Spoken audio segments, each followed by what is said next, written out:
Hi viewers, how are you? Welcome again to your another video on how to prepare for your IELTS exam. So today we're going to be looking at IELTS speaking, and IELTS speaking contains three parts. We have part 1, part 2 and part 3.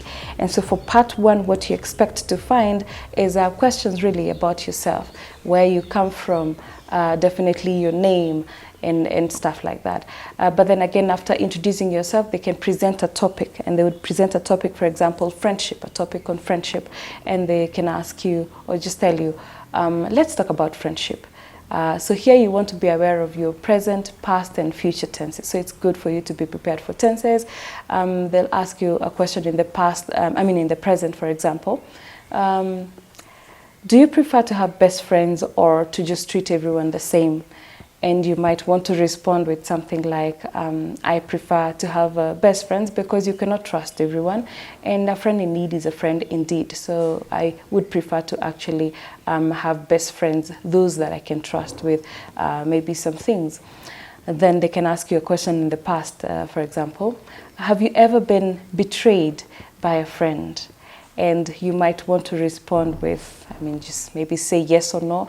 But if yours is a yes, you might want to say, well, yes, and it was very, very painful, because nothing hurts like betrayal. I remember my friend Stella, and I had trusted her with my life. But she went ahead and just shared whatever we had talked about with friends, and it really hurt me because she knew my secrets, she knew my pain, she knew my worries. So really, nothing hurts like betrayal. That's something you can say in the past. You realize how we're using simple sentences and mixing them with compound and complex sentences. Again, repetition is for emphasis. She knew my pains, she knew my secrets, she knew my worries.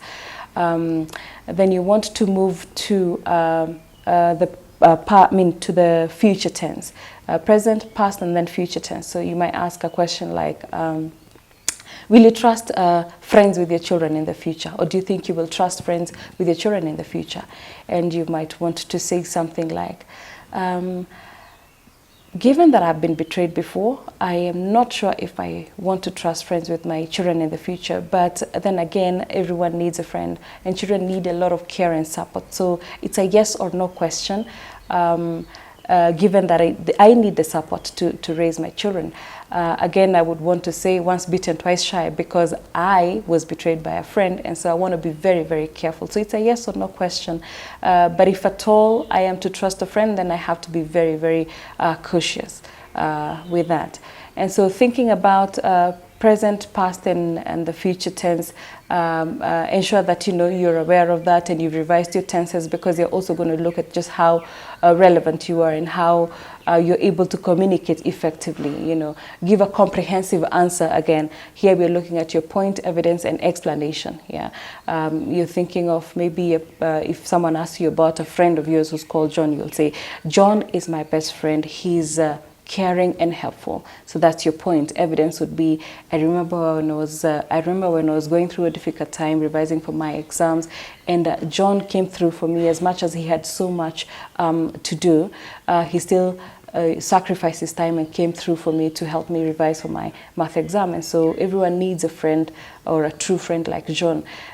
We always say there are true friends and there are fair weather friends. True friends are those ones you can trust, and they are always there whether you're happy, sad. But fair weather friends are those ones who only come to you because they need something from you. So again, we want to be aware of that. So like we said, revise your parts of speech. Verbs, very important, especially when it comes to tenses. You realize we are looking at do you, did you, have you, and for the future, will you, So revise your verbs again for the same thing. So for you to be ready for your IELTS speaking part 1, think of personalized questions, think of your tenses, prepare for that, and also think of using point, evidence, and explanation. Be aware that the examiner is asking you these questions because they probably want to know something about you, and so you need to ask yourself, if it's a question or a topic like friendship, why are they asking me about friendship? Why is it that this is interesting to them? What exactly are they looking out for? Yeah, so persuasive language, ability to use your emotive language again to convince, and also, you know, tone variation, vary your tone whenever, and just ensure that you're answering effectively. And so I want to wish you very well as you prepare for your IELTS speaking exam. And next time we might want to look at the questions you expect in your IELTS speaking part 2. All the best.